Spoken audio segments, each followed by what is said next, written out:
Nega namoz uchun tahorat olamiz, hoji? Alloh shunday istagani uchun albatta. Lekin nega? Seningchi nega? Toza bo'lish uchunmi?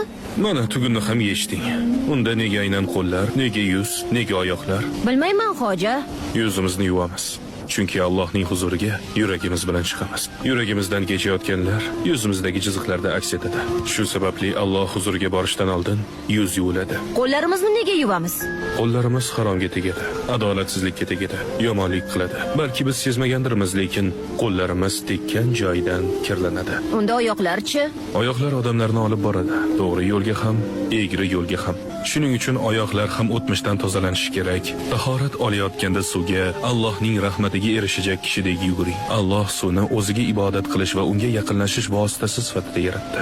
Alloh bizning gunohlarimizni kechirib, qalbimizni marhamat ila tozalagani kabi suv tashimizni tozalaydi. Shuning uchun suvga yuvib Allohni zikr qilamiz. Men bundan buyon doim tahorat olaman. Kuniga 15-20 marta tahorat olaman endi.